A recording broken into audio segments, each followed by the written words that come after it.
आपसे ये जानना चाहेंगे अर्पिता जी कि स्पेशल एजुकेटर की उपाधि है, ये क्या है, हमको समझाइए। सर एजुकेटर मीन्स जो एजुकेशन देता हो, बिल्कुल सही कहा। स्पेशल मीन्स जो स्पेशल बच्चों को एजुकेशन देता है। ओह, तो मेरा जो कार्य क्षेत्र है वो जिनको अब हम दिव्यांग बच्चों के नाम से जानते हैं, उस क्षेत्र में मेरा कार्य है। तो मैं दिव्यांग बच्चों की अध्यापिका आप मुझे कह सकते हैं। हमने आपके ऊपर एक वीडियो क्लिप बनाया, पहले उसे देख लेते हैं, फिर इस विषय के ऊपर और हम चर्चा करेंगे, क्योंकि ये बहुत ही महत्वपूर्ण विषय है हमारे नजरों में। Can we have the video clip of Arpita Yadav ji?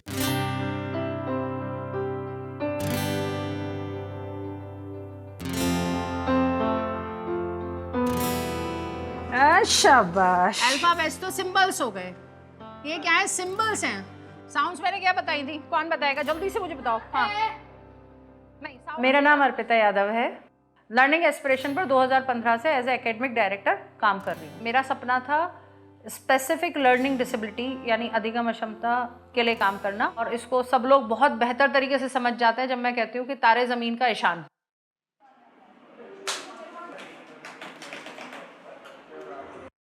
Learning aspiration में जो बच्चे आते हैं उनको सिर्फ और सिर्फ एकेडमिक चैलेंज होता है, यानी जो पढ़ाई लिखाई है उसको सीखने का तरीका उनका अलग है। बहुत सारे लोग उसको डिसलेक्सिया के नाम से जानते हैं कॉमनली। हमारा एम ये रहता है जब बच्चा हमारे पास आए और जब हमारे पास से जाए वो सेल्फ सफिशिएंट हो जाए। मैं वर्ड बोलूंगी, तुम लोग साउंड पकड़ोगे, ठीक है?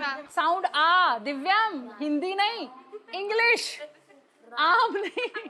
हजारों बच्चों के साथ कार्य किया है, हर बच्चे ने कुछ सिखाया है, और मेरा सबसे बड़ा गुरु है मेरा खुद का बेटा निर्भय। आजा आजा आजा, आओ। निर्भय को जब कंसीव किया था तब से लेकर 9 मंथ बहुत सारे कॉम्प्लिकेशंस रहे। निर्भी आ जाओ।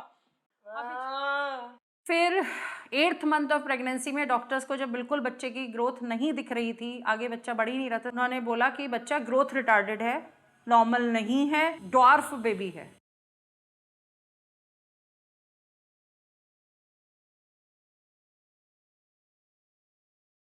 निर्भय को जिस दिन मैंने देखा था तो वो बिल्कुल इतना छोटा सा बंदर के बच्चे जैसा था। चलो चलो चलो, अच्छा ये हाँ हाँ चल रहे हैं, चल। मुझे डॉक्टर्स ने बोला कि हमने इंडिया में ऐसा केस नहीं देखा, पर कहा कि इसका कोई क्योर नहीं है, कोई ट्रीटमेंट नहीं है, और लाइफ स्पैन बहुत शॉर्ट है। मैक्सिमम टू मैक्सिमम ये 20 साल जिएगा। मैं इस बात को स्वीकार ही नहीं कर पा रही थी कि 2018 में निर्भय की इन्फेंटाइल डेफिनेशन की जो रिपोर्ट आई है, फाइटेनिक एसिड बिल्कुल ख़त्म हो गया है, नॉर्मल हो गया है, और निर्भय उस डेथ थ्रेट से बाहर आ गया है। ये वाला तो बंद करो ना, तब सुनाएगी ना मम्मा। मुझे मिस्टर बच्चन से ये कहना था कि जैसे उन्होंने पल्स पोलियो के बारे में बात करी, तो पोलियो हमारे देश से ख़त्म हो गया, तो अगर वो डिसेबिलिटी के बारे में बताएंगे तो लोगों में जागरूकता ज़्यादा आएगी।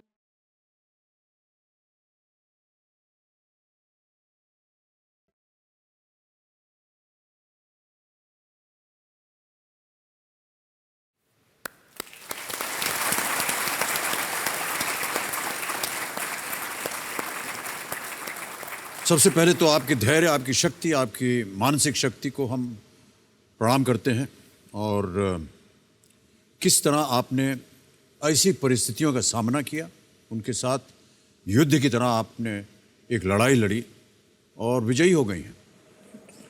बहुत बहुत बधाई आपको कि आपके सुपुत्र जो हैं, जिस दुविधा से वो निकल रहे थे या जाने वाले थे, उससे वो बाहर आ गए हैं। और इसमें जो आपका योगदान रहा है, किस तरह एक माँ ने अपने बच्चे की देख रेख की है, कभी हार नहीं मानी आपने, ये अद्भुत बात है।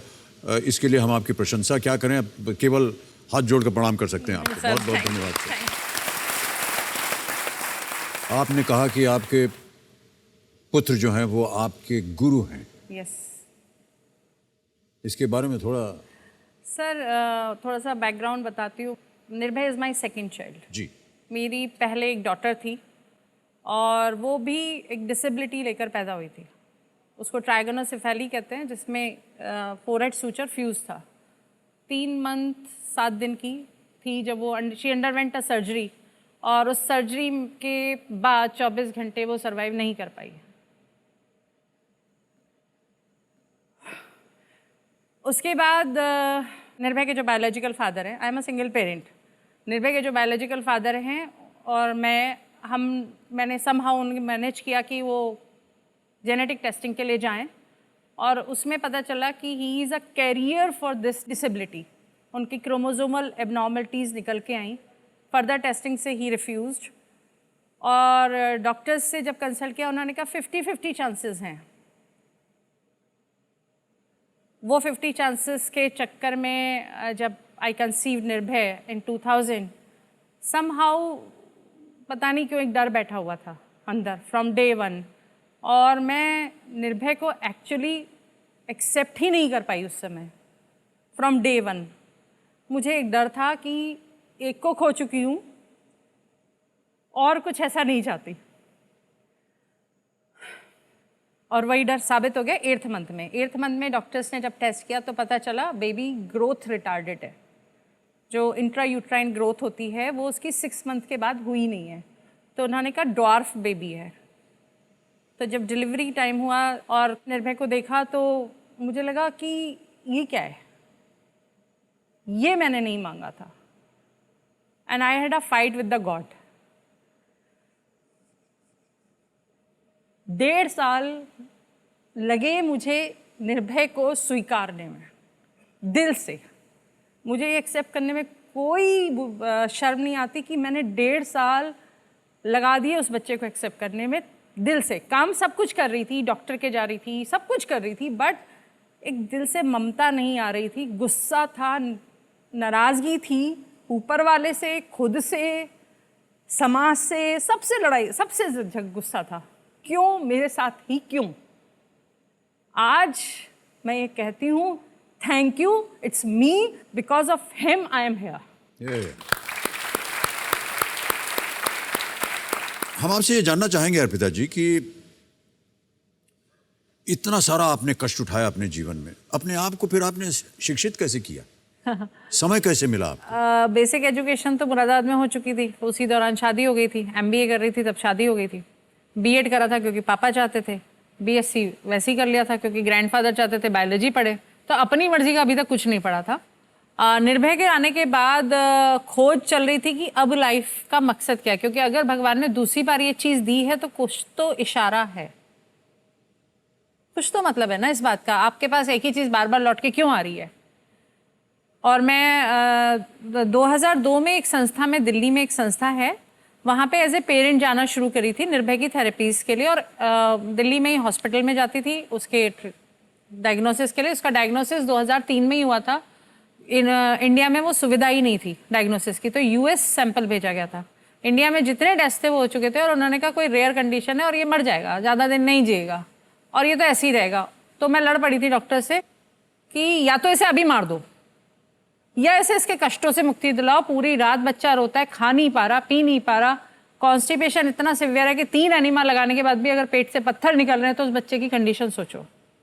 तो मैंने कहा मैं ये बर्दाश्त नहीं कर सकती as a mother. It's very painful to see your child crying every day and night. तो मैं फिर वहाँ भी जाने लगी। तब तक ना उठता था ना बैठता था, बस एक मिट्टी का गुड्डा होता है ना सर, वैसा था। हालात इतने ऐसे हो चुके थे, मेरा सेल्फ कॉन्फिडेंस 0 था। तो मुझे लगा करूं क्या, तो इस फील्ड में जानकारी लेती हूँ। मुझे वहाँ से मोटिवेशन मिला, मैंने एग्ज़ाम दिया, एंट्रेंस हुआ था, दिल्ली यूनिवर्सिटी से एफिलेटेड था। पहले रिटन एंट्रेंस था, GD था और इंटरव्यू था, वो सब क्वालिफाई किया, 2nd पोजीशन पे आई और सेलेक्ट हो गई। मम्मी ने मेरी आके बहुत मदद करी। मम्मी के पास मैंने 10 महीने निर्भय को छोड़ा था जब मैंने घर छोड़ दिया था, क्योंकि फिर मैं वहाँ के हॉस्टल में शिफ्ट हो गई थी। तो इस तरह से मैंने पढ़ाई करी। 1 साल 3 महीने का मेरा पूरा स्पेशल एजुकेशन का कोर्स किया और उसके बाद फिर मैंने अपनी यात्रा इस पथ पर शुरू कर दी। Well done.